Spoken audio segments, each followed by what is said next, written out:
Everyone, स्वागत है आप सभी का डाउटनेट के स्पोकन इंग्लिश कोर्स में। और हमारा आज का जो लेक्चर है बच्चे ये है WH family and subject verb agreement का लेक्चर नंबर 2। अब आज की क्लास में लेक्चर नंबर 1 में हमने क्या पढ़ा था? हमने जाना था WH फैमिली के बारे में, एक ऐसा परिवार शब्दों का जिनका इस्तेमाल करके हम अक्सर सवाल पूछते हैं, राइट। आज भी उसी परिवार के बारे में हम बात करेंगे, किस तरीके से और अलग अलग जगह पर हम इनका यूज करते हैं। जैसा कि मैंने आपको बताया था कि WH फैमिली के अंदर वो शब्द आते हैं जो जिन शब्दों के अंदर W और H आता है, या आप कह सकते हैं जो शब्द W या फिर H से शुरू होते हैं। फॉर एग्जाम्पल अगर हम देखें what, why, when, where, who, whom, whose, बहुत सारे however, इस तरीके के सभी शब्द वो आते हैं WH फैमिली में। हर जगह जरूरी नहीं आप जब इनका इस्तेमाल कर रहे हैं तब हम सवाल ही पूछ रहे हो, ठीक है। ऐसा जरूरी नहीं है कि हम केवल सवाल करने के लिए ही WH फैमिली के इन वर्ड्स का यूज करते हैं।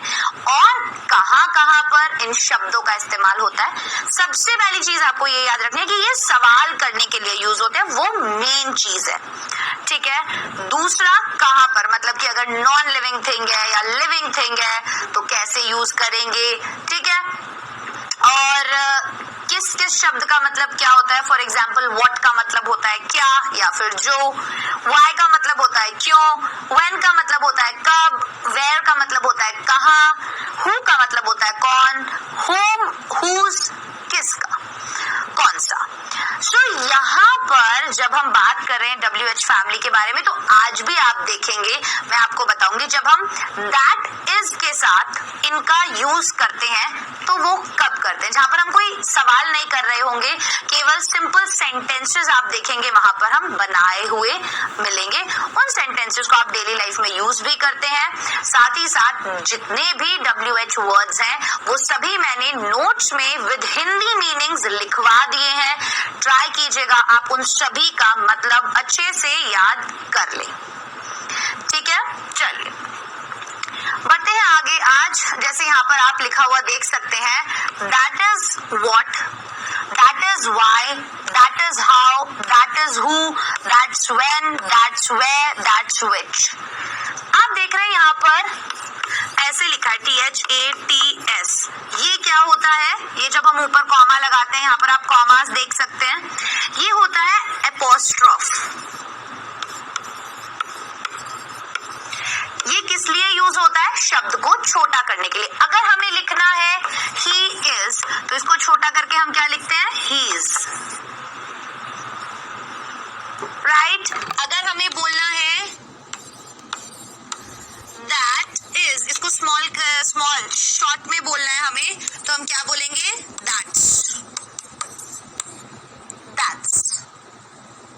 राइट। तो ये अपॉस्ट्रोफ हम शब्द को छोटा करने के लिए, सेंटेंस को और शॉर्ट बनाने के लिए, जितने शॉर्ट में आप अपनी बात कह दो उतना ही बेहतर होता है, राइट। आई होप हम जो भी एक्टिविटीज आपको करने के लिए देते हैं आप वो लगातार कर रहे हैं, प्रैक्टिस कर रहे हैं, बोलने की कोशिश कर रहे हैं, टेंसेस का यूज कर रहे हैं, वोकैबुलरी इंप्रूव कर रहे हैं। कोई भी, मैंने आपको बोला, आपको सुनना बहुत इम्पोर्टेंट है, किसी को बोलते हुए सुनना। तो मैंने कहा था बड़े बड़े सेलिब्रिटीज होते हैं, इनके इंटरव्यूज को सुनो सबटाइटल्स के साथ, और जब वो सबटाइटल्स लिखे हुए आ रहे हैं उन सबटाइटल्स को जोर जोर से बोलो। क्या करना है? उन सबटाइटल्स को जोर जोर से बोलना है। कोई भी आपने मूवी चला ली, मान लीजिए वो मूवी में आप सबटाइटल्स ऑन कर लीजिए इंग्लिश में, और आप उन सबटाइटल्स को पढ़िए। क्या कीजिए? आप उन सबटाइटल्स को पढ़िए। ये काम आप डेली 1 घंटा जरूर करेंगे, और 1 घंटा लगातार आप उन सबटाइटल्स को देख देख कर बोलेंगे भी। आपको कहानी तो दिख रही है, आपको समझ में आ रही है। जब आप बोलेंगे आपकी प्रैक्टिस होगी, तो आप रोजाना, और ये चीज आप आराम से कर सकते हैं, आपको इसके लिए कोई कॉपी पेन की जरूरत नहीं। आप रात में सो रहे हैं, आप तब लेटे लेटे देख सकते हैं और साथ साथ बोल सकते हैं, राइट। तो ये प्रैक्टिस आपको डेली करनी ही करनी है, इसको बिल्कुल भी स्किप नहीं करना। एक भी दिन ऐसा नहीं होना चाहिए जिस दिन आपने ये नहीं किया हो। दूसरी चीज मैंने आपको बोला था, आपके रूम में टेंसेस का एक चार्ट जरूर होना चाहिए। जो चार्ट मैंने आपको बना के दिया था, सेम वही चार्ट आप अपने चार्ट पेपर पर बनाइए और उसको अपने रूम में लगाइए। ये दो चीजें आप कर रहे हैं। उसके बाद जो भी वोकैबुलरी हम क्लासेस के दौरान सिखा रहे हैं, या आप कुछ भी चीज जो देख रहे हैं उससे आपको जो नए वर्ड्स मिल रहे हैं उनको आप साथ ही साथ लिखते जाइए, ताकि आप भूले नहीं। आप लिखोगे, आपको वो शब्द याद हो जाएगा। और यही एक तरीका है जिससे हमारी वोकैबुलरी इंप्रूव होगी, हमें नए नए शब्दों का पता चलेगा, हमें पता होगा टेंस का यूज कैसे करते हैं, और हम शुरुआत की जो पहली सीढ़ी है ना, ये स्पोकन इंग्लिश की जो पहली सीढ़ी है, ये चढ़ जाएंगे, राइट। चलिए, तो यहाँ पर हम बोल रहे हैं दैट इज व्हाट। हम कब इसका यूज करते हैं? जब कोई इशू होता है, कोई लड़ाई होती है, हम बोलते हैं ना कि यही मैं कहना चाहता था, that is what I was trying to say. यही है वो जो मैं कहना चाह रहा था, राइट। तो यहाँ पर क्या हमने कोई सवाल किया? नहीं, राइट। वैसे ही अगर आप कोई रीजन देना चाहते हैं, आप बोलते हैं कि मैम आज मैं स्कूल, मैम टीचर ने पूछा आप स्कूल लेट क्यों आए, आप बोल सकते हैं it was raining that's why I was late. That's why, इसी कारण से मैं लेट हो गया, right. See that is how, मतलब कि कोई भी मेथड या व्हाई जब आपको बताना हो कि क्यों, या कोई भी मेथड बताना हो, तब आप दैट्स हाउ, इस प्रकार से, दैट्स हाउ, इस प्रकार से, दैट्स हु या दैट इज हुम, ये किसी पर्सन के लिए, व्यक्ति के लिए यूज होता है। अभी इन सबके हम क्या देखेंगे, आप देखना सारे एग्जांपल्स देखेंगे। दैट इज व्हेन, हमें समय का जब बताना होता है, कैसे? एग्जाम्पल से समझेंगे। दैट इज वेयर और that is which, non living things के लिए और प्लेस के लिए। अब यहाँ पर देखो, व्हाट का मतलब क्या होता है, तो इशू क्या था। व्हाई मतलब क्यों होता है, तो रीजन क्या था। हाउ मतलब क्या होता है, कैसे, तो इसीलिए हम बताएंगे कि क्या मेथड था, ये चीज हुई कैसे। हु मतलब कौन। व्हेन मतलब जब हम जब के लिए यूज करते हैं, समय के लिए यूज करते हैं। वेयर हम कहाँ के लिए यूज करते हैं, और विच हम कौन सा के लिए यूज करते हैं, नॉन लिविंग थिंग में। अब ये सब चीजें हम ऐसे यूज करते हैं, लेकिन जब इसके साथ दैट इज लग जाता है, तब यहाँ पर हम कोई क्वेश्चन नहीं कर रहे होते, तब यहाँ पर हम कोई भी क्वेश्चन नहीं कर रहे होते। चलिए आइए देखते हैं, जब हम बात करेंगे दैट इज व्हाट की, इसका मतलब कोई इशू है, कोई मान लो लड़ाई हो रही है, कोई क्वारल हो रही है। लड़ाई नया वर्ड आपको मिला, लड़ाई को हम इंग्लिश में क्या बोलते हैं, क्वारल, ठीक है। See that is what we need, यही है जो हमें चाहिए। That is what I want, यही है वो जो मुझे चाहिए। That is what I thought, यही था वो जो मैंने सोचा। That's what I was saying, यही चीज है जो मैं कह रहा था। That is what he told me, यही चीज थी जो उसने मुझे बताई। जो जो जो यहाँ पर व्हाट का यूज जो के लिए हो रहा है, ना कि क्या के लिए, right. That is what makes me crazy, यही है जो मुझे गुस्सा दिलाता है। क्रेजी यहाँ पर है पागल नहीं, यहाँ पर that is what makes me crazy. देखो मैड और क्रेजी, ये दोनों शब्द स्पोकन इंग्लिश में गुस्से के लिए भी यूज होते हैं, ठीक है। आई वॉज गोइंग क्रेजी, कि मुझे बहुत परेशानी हो रही थी, मैं बहुत गुस्सा हो गया था, या I was mad at you, मैं तुम्हारे ऊपर गुस्सा था। So mad word, crazy word हम गुस्से के लिए भी स्पोकन इंग्लिश में यूज करते हैं, राइट। अगर मैं बोलूं यू मेक मी मैड,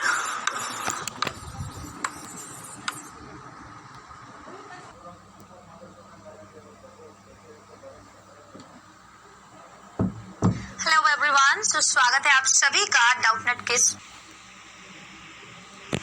अगर मैं बोलूं you make me mad,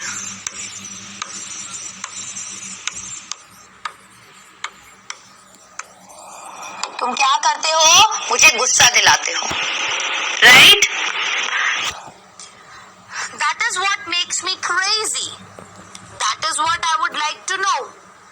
That is what I like to see. यही वही है जो मैं देखना चाहता हूँ, या ये वही था जो मैं जानना चाहता था। तो हमने यहाँ पर आपने देखा what का यूज जो हुआ वो क्या के लिए नहीं बल्कि जो के लिए हुआ। कब हुआ जो के लिए? जब हमने इसके साथ that's लगा दिया, जब हमने इसके साथ that's लगा दिया। सो आप कैसे बोलते हैं? That's what we need. ये वही है जो हमें चाहिए। That's what I want. ये वही है जो मुझे चाहिए। we मतलब हमें, I मतलब मुझे। That's what I thought. यही है जो मैंने सोचा। That's what I was saying. यही है जो मैं कह रहा था। Was saying था, रहा था। That's what he told me. That's what he told me. ये वही है जो उसने मुझे बताया था। That's what makes me crazy. ये वही चीज है जो मुझे पागल बनाती है, पागल करती है। That's what I would like to know. ये वही है जो मैं जानना चाहता हूँ। That's what I like to see. और ये वही है जो मैं देखना चाहता हूँ। ठीक है? That's what he told me. That's what I'm trying to convince. That's what you are not getting. That's what I wanted to tell. That's what we were thinking.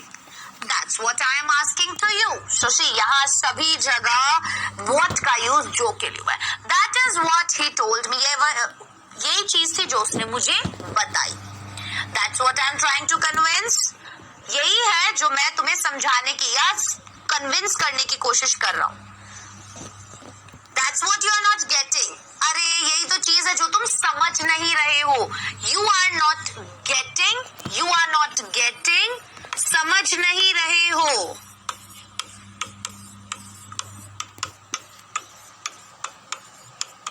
You are not getting me का मतलब क्या हुआ? तुम मुझे समझ नहीं रहे हो। मैं जो कहना चाहता हूँ वो तुम समझ नहीं रहे हो। That is what you are not getting. ये वही है जो तुम समझ नहीं रहे हो। Are you getting me? क्या तुम समझ रहे हो मैं क्या कह रहा हूँ? So getting का मतलब यहाँ पर क्या है? समझना। That's what I wanted to tell. ये वही है जो मैं बताना चाहता था। Wanted past. Verb की second form. That's what we were thinking. ये वही है जो हम सोच रहे थे। That's what I'm asking to you. वही तो मैं तुमसे पूछ रहा हूँ। Right? See. Next है that's why. That's why का यूज हम करते हैं reason के लिए। Why मतलब क्या होता है? क्यों। Why मतलब होता है क्यों। So जब हम बता रहे हैं कोई भी कारण, किसी भी चीज के होने के पीछे क्या कारण रहा, जब हम उसके बारे में बता रहे हैं तो हम बोलेंगे that's why. क्या बोलेंगे हम? That's why. So see, यहाँ पर कहीं भी आपको क्वेश्चन मार्क दिख रहा है? नहीं। So जरूरी नहीं कि हर जगह what, why, when, where, WH family जो है उसका यूज क्वेश्चन पूछने के लिए ही किया जाए। ये कंफ्यूजन मुझे आपका दूर करना था। जितने भी WH फैमिली में आते हैं वो सभी मैंने नोट्स में प्रोवाइड किए हैं। आप नोट्स जरूर देखिएगा और उन्हें याद जरूर कीजिएगा। ठीक है? चलिए, जैसे यहाँ रीजन बता रहे हैं that's why I was late. अब टीचर बोले आप लेट क्यों हुए, तो आप क्या बोलेंगे? It's pouring. Pouring मतलब बहुत ज्यादा बरसात हो रही है। That's why I was late. मैं इसीलिए लेट हो गया। Right? That's why he's so tired. अब टीचर अगर पूछता है या कोई मम्मी पूछती है कि तुम थके हुए हो क्यों, तो आप क्या बोलोगे? कि मैं आज बहुत ज्यादा खेल लिया हूँ इसलिए मैं थक गया हूँ। इसलिए that is why. इसलिए that is why he is so tired. यह बहुत थका हुआ है। या I am so tired. मैं बहुत थका हुआ हूँ। यहाँ पर हम कारण बता रहे हैं कि आप किस वजह से थके हुए हैं, लेट हैं, परेशान हैं, रो रहे हैं, गा रहे हैं, हंस रहे हैं, सो रहे हैं, कुछ भी। जब उसका कारण हमें बताना है तो उसके लिए हम वर्ड यूज करते हैं that's why. Right? That's why he never married. यही कारण है कि उसने कभी शादी नहीं की। That's why you can't sleep. यही कारण है इसीलिए तुम सो नहीं पाते हो। That's why he is so successful. इसीलिए वो इतना सक्सेसफुल है. So यहाँ पर that's why का मतलब है इसलिए, ये समझ लो. ठीक है? That's why इसलिए. That's why she is crying all the time. इसलिए वो सारे समय रो रही थी, रो रही है. That's why he wants to be with you. इसीलिए वो तुम्हारे साथ रहना चाहती है. That's why I like her. इसीलिए मैं उसे पसंद करता हूँ. That's why I'm so late. इसीलिए मैं बहुत ज्यादा लेट हूँ. That's why she is so popular. इसीलिए वो इतनी प्रसिद्ध है. तो सी यहाँ पर हर जगह आप देख सकते हैं इस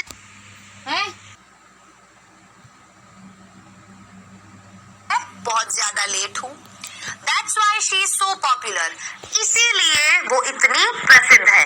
तो सी यहाँ पर हर जगह आप देख सकते हैं इसलिए के लिए, मतलब किसी चीज के पीछे का जब हमें कोई कारण बताना हो तब हम इन WH फैमिली के साथ that's लगा देते हैं बताने के लिए रीजन.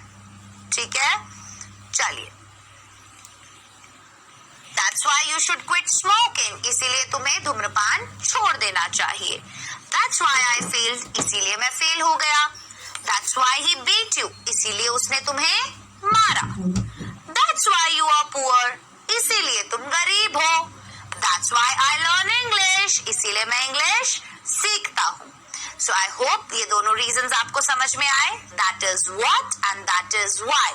That is what का use हम किस लिए कर रहे हैं? That's what he told me. यही था जो उसने मुझे बताया. So यहाँ पर what का मतलब क्या था? जो. That's what, जो. That is why, इसलिए. आगे बढ़ते हैं. That's how. जब हमें मेथड बताना हो. That's how I lost my book. और ऐसे मैंने अपनी किताब खो दी. That's how you do it. और ऐसे तुम इसे करते हो. That's how I earn. ऐसे मैं पैसे कमाता हूँ. That's how I write songs. ऐसे मैं ये जो गाने हैं वो लिखता हूँ. सोचिए यहाँ पर that's how. आप कोई भी प्रक्रिया जब बताएंगे, मेथड बताएंगे, उसके बाद जब आप ये बोलेंगे कि ऐसे ये प्रक्रिया है जिस कारण से मैंने अपनी किताब खो दी. ठीक है, या मैं ये काम करता हूँ, या मैं पैसे कमाता हूँ, या मैं सफल हूँ, या मैं गाने लिखता हूँ. That's how I think of you. That's how we met. और ऐसे हम मिले. Right? So ऐसे के लिए that's how. Okay? That's how it all started. और ऐसे ये सब शुरू हुआ. That's how he speaks. और ऐसे वो बोलता है. That's how he replied. ऐसे उसने रिप्लाई किया. That's how she cooks. ऐसे वो खाना पकाती है.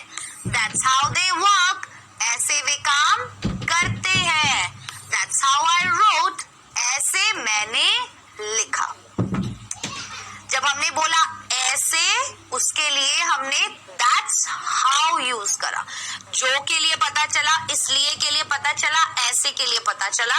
साथ ही साथ हमें ये पता चला कि WH फैमिली केवल क्वेश्चंस पूछने के लिए नहीं है, और भी काफी जगह हम इनका इस्तेमाल करते हैं इनके साथ कुछ और शब्दों को जोड़कर. फॉर एग्जाम्पल आज की क्लास में हमने दैट इज जोड़कर किस तरीके से इनके मीनिंग को चेंज किया वो हम आज की क्लास में जान रहे हैं. Right, so moving forward. अब बारी है that's who और that's whom. ये यूज होता है बच्चे पर्सन के लिए. किसके लिए इस्तेमाल करते हैं हम इसका? हम इसका यूज करते हैं पर्सन, व्यक्ति के लिए. कैसे? That is who or that's whom is used to refer a particular person.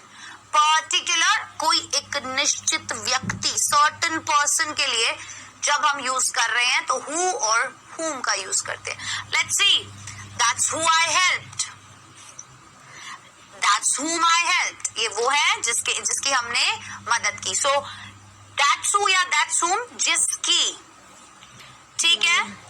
See, who और whom दोनों यूज किए जा सकते हैं. Clear? That's whom I taught. जिसको मैंने पढ़ाया. That's whom I asked. जिससे मैं पूछा. That's whom you beat. जिसे तुमने मारा. तो जिसको, इनके लिए आप क्या यूज करेंगे? दैट इज whom और दैट इज who दोनों यूज कर सकते हो. प्लस पर्सन होना चाहिए, व्यक्ति होना चाहिए, ह्यूमन बीइंग होना चाहिए. ठीक है. That's whom I am calling. जिसे मैं कॉल कर रहा हूं. That's whom I lent money. जिसे मैंने पैसे दिए. That's whom I sent. जिसे मैंने भेजा. अब बारी है दैट्स व्हेन की. व्हेन होगा टाइम के लिए. जब आप कोई भी बात बता रहे हैं और आप उसमें पर्टिकुलर टाइम के बारे में बताएं कि भाई मान लीजिए मम्मी घर पर आई जब मैं सो रहा था. आपने क्या बताया? कोई एक नहीं, हाँ हम ऐसे भी बता सकते हैं. सी यहाँ पर दैट इज व्हेन हम कब बताते हैं कि कोई क्रिया कब घटित हुई, उस पर्टिकुलर टाइम के बारे में. ठीक है. एग्जाम्पल से सोचना. That is when is used to refer a specific time, एक particular time. For example, I was leaving for the office. That's when he asked me. मैं ऑफिस के लिए निकल रहा था जब उसने मुझसे पूछा. So that's when का यूज कब करेंगे हम? जब के लिए. ठीक है. और I was returning from the market. मैं बाजार से लौट रहा था. That's when the rain started. जब बारिश शुरू हुई. या फिर हम बोले मैं सो रहा था जब वो घर के अंदर आई. I was sleeping. That's when she entered the home. Right? See, let's look at some more examples. आइए देखते हैं. That's when I realized. That's when the problem started. That's when I felt that. See, that's when I realized. जब मैंने ये एहसास किया. मतलब कि कोई स्पेसिफिक टाइम जब आपको उस चीज का एहसास हुआ. That's when the problem started. कि वो समय था जब असली दिक्कत शुरू हुई. That's when I felt that. जब मैंने वो चीज महसूस की. That's when she started to scream. और जब उसने एकदम से क्या करना शुरू कर दिया? चिल्लाना. Scream मतलब चिल्लाना. We got a new word guys. चिल्लाना. Scream. Cry को भी हम क्या बोलते हैं? Cry. Cry को भी हम बोलते हैं जब कोई चिल्लाता है. Scream को भी हम बोलते हैं जब कोई चिल्लाता है. अब आप बोलेंगे मैम cry तो रोने के लिए भी होता है. Yes, cry रोने के लिए भी होता है. अक्सर आप देखेंगे जो भाषा होती है ना, आप खुद देखिए हिंदी भाषा जो है उसमें कितने सारे ऐसे शब्द हैं जिनका इंग्लिश में शायद ही कोई मतलब निकलता होगा. राइट. फॉर एग्जाम्पल हम बोलते हैं आलतू चलालतू. What is आलतू चलालतू? We don't know, right? So कुछ शब्द ऐसे हो जाते हैं. या बहुत सारी चीजों को, जैसे मैंने अभी आपको crazy और mad का मतलब बताया. So ये हम तब भी यूज करते हैं जब हम बहुत गुस्सा होते हैं किसी से या परेशान होते हैं. Right? That's when I try to meditate. Meditate ध्यान लगाना. I mean when I was upset, then I tried to meditate. यहाँ पर क्या मतलब है? I mean मेरा मतलब था when I was upset, जब मैं upset था, then I tried to meditate, तब मैंने क्या किया? Meditate करना शुरू किया. That's when he stopped. और जब वो रुका. यहाँ पर जहाँ भी that's when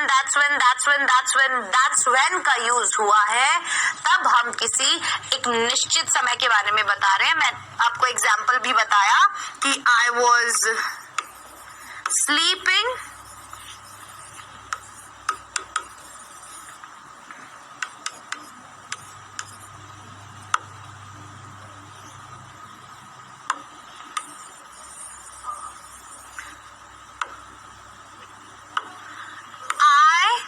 was sleeping. That's when the thief entered. I was sleeping. That's when the thief entered. मैं सो रहा था जब चोर घर में घुसा. So यहाँ पर that's when जब, तो हमने बताया एक स्पेसिफिक टाइम. कौन सा टाइम? कि भाई मैं सो रहा था उस समय चोर मेरे घर में घुस Clear.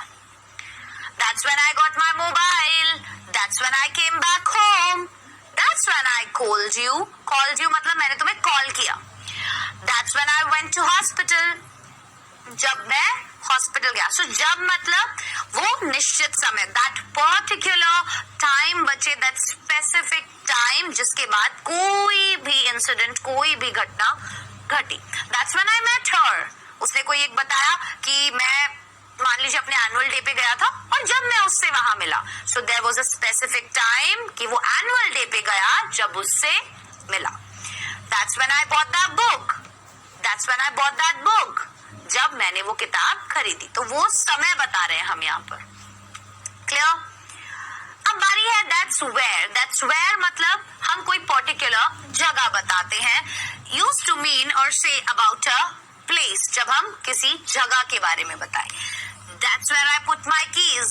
जहां मैं अपनी कीज रखता हूं.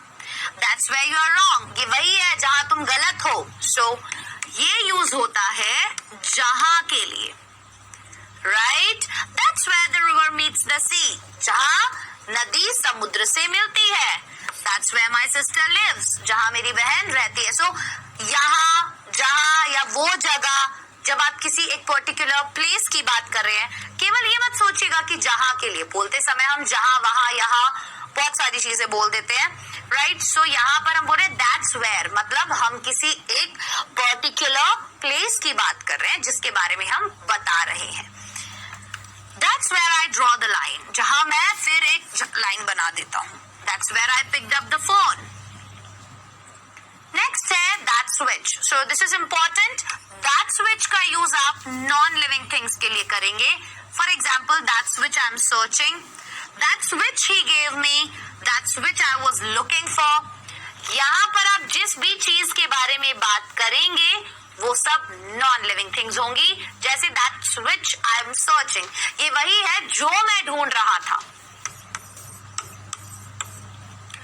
दैट्स व्हिच जो मैं ढूंढ रहा. That's which he gave me जो उसने मुझे दिया. That's which I was looking for जो मैं ढूंढ रहा था. I was looking for B और I am searching. Both means the same. That's which I bought last week जो मैंने पिछले हफ्ते खरीदा. That's which you lost yesterday जो तुमने पिछले दिन. यस्टरडे बीता हुआ दिन. So that's which you lost yesterday. That's which you sold him. जो तुमने उसे बेचा. That's which I have to buy. जो मुझे खरीदना पड़ा. That's which he is talking about. जिसके बारे में वो बात कर रहा है. So जो जिसके बारे में यहाँ पर नॉन लिविंग थिंग्स हैं इसलिए यहाँ पर इनका यूज हुआ है. Are you getting me guys? अब समझ में आया. So जैसे that's which का यूज हम जो के लिए करते हैं. आगे अब वोकैबुलरी आ जाएगी. ठीक है. दैट्स वेयर का यूज हम जहां के लिए करते हैं. दैट्स व्हेन का यूज हम किसी एक पर्टिकुलर टाइम को जब बता रहे हो तब करते हैं. जैसे कि जब.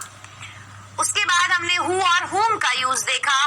दैट्स हु या दैट्स हुम ये किसी भी पर्सन के लिए जब हम बोलते हैं जिसकी भी आप बात कर रहे हैं. ठीक है. तो ध्यान रखिएगा, कंफ्यूज मत होइएगा. दैट्स व्हिच और दैट्स हु में हु पर्सन के लिए होता है. व्हिच नॉन लिविंग थिंग के लिए होता है. क्लियर. चलिए अब बारी है हमारे वोकैबुलरी की.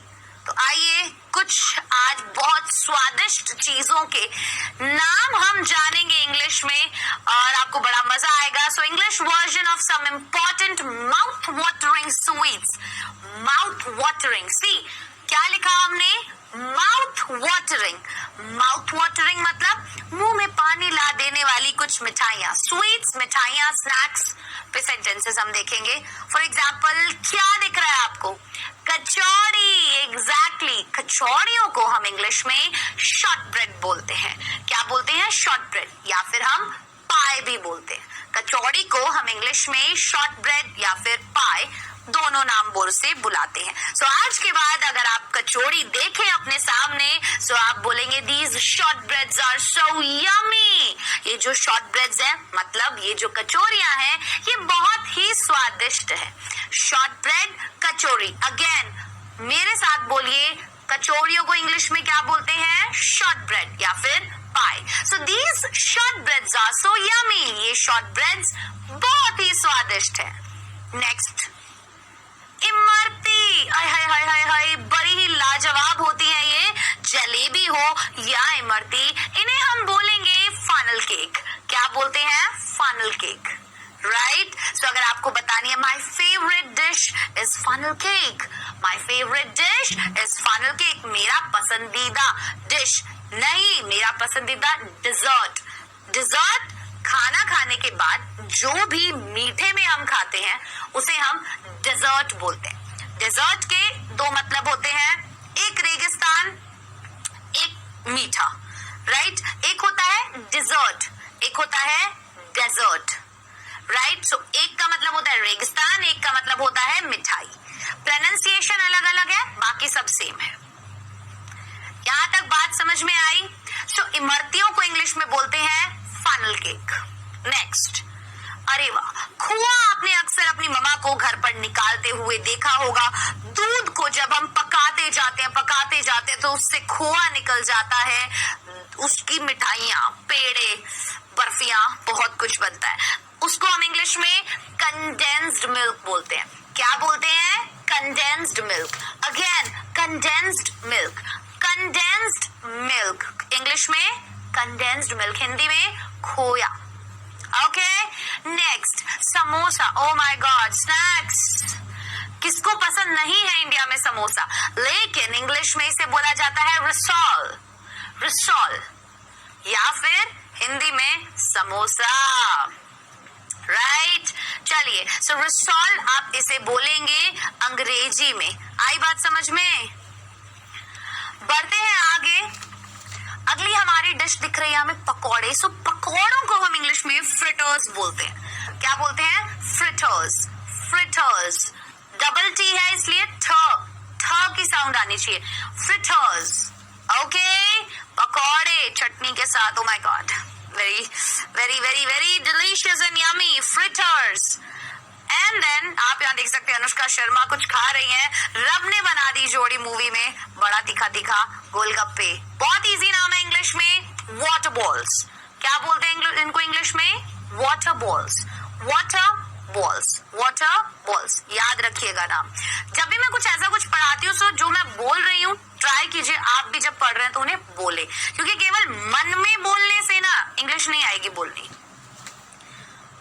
Until and unless आप नहीं उसको बोलोगे, जब तक जुबान पे शब्द लाकर निकालोगे नहीं ना, मन में बोलते हो, मन में इंग्लिश सोच रहे हो, मन में करे जा रहे हो, कुछ नहीं होगा उससे. बैठे ही रह जाओगे, कोर्स खत्म हो जाएगा, कुछ हाथ नहीं लगेगा तुम्हारे. ठीक है. आफ्टर दैट छाछ बहुत कॉमन है, गर्मियों में बहुत ज्यादा पी जाती है, गाँव में तो स्पेशली. इंग्लिश में हम इसे बटर मिल्क या फिर वे बोलते हैं. बटर मिल्क ज्यादा पॉपुलर नेम है. क्या बोलेंगे आप छाछ को इंग्लिश में? Buttermilk. Clear. After that chapati. Chapati को आप इंग्लिश में ब्रेड बोलते हैं. रोटी बोलते हैं हिंदी में, इंग्लिश में चपाती या फिर ब्रेड. ब्रेड ज्यादा कॉमन है. ठीक है. अगर आप किसी भी रेस्टोरेंट में जाएंगे तो आप वो आपसे यही पूछेंगे कि आप ब्रेड में क्या लेंगे, तो उनका मतलब होता है आप तंदूरी रोटी लेंगे, आप नान लेंगे, आप तवा रोटी लेंगे, आप क्या चीज लेंगे. क्लियर. सो रोटी को इंग्लिश में हम चपाती, ब्रेड बोलते हैं. नाइस. नेक्स्ट इज खाने के बाद जो हम मीठा खाते हैं, as I told you, dessert. Right. Next, कोई भी चीज जो भुनी हुई होती है. ठीक है. जैसे कोई चीज तली हुई होती है उसे हम क्या बोलते हैं?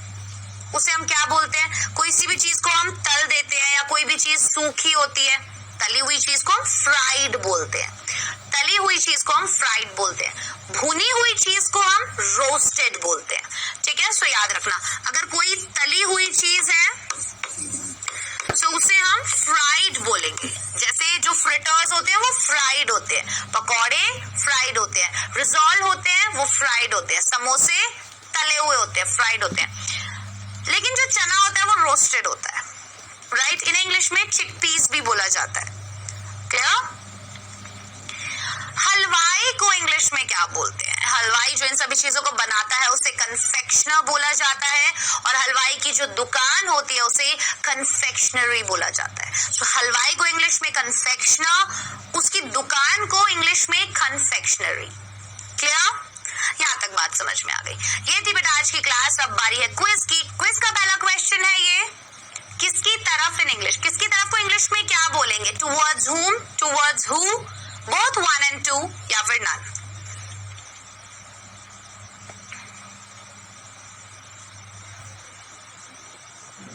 नेक्स्ट क्वेश्चन, किसके द्वारा को हम इंग्लिश में क्या बोलेंगे? By whom, by which, by when या फिर none?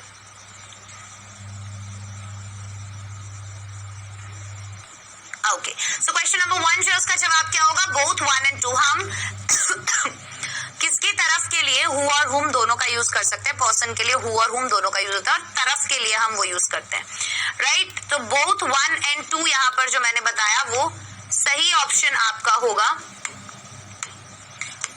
Option number 3। उसके बाद बारी है किसके द्वारा। सो किसके द्वारा को हम इंग्लिश में बाय हुम बोलेंगे। क्लियर? सो आज की क्लास में हमने WH फैमिली के बारे में जाना, और अब हमारी अगली जो क्लास होगी वो एक्चुअल में लाइव इंटरेक्शन होगा। आफ्टर दैट बेटा हम क्या करेंगे? सब्जेक्ट वर्ब अग्रीमेंट की बात करेंगे। ये कुछ क्वेश्चंस मैंने ट्रांसलेट करने के लिए दिए हैं, प्लीज इन्हें ट्रांसलेट जरूर कीजिएगा। और हमारी अगली क्लास होगी WH फैमिली और सब्जेक्ट वर्ब अग्रीमेंट के ऊपर ही। सो अब आपसे मुलाकात होगी अगले लेक्चर में। तब तक के लिए अपना ध्यान रखें, डाउटनेट के साथ जुड़े रहें, क्योंकि अब पढ़ना हुआ आसान।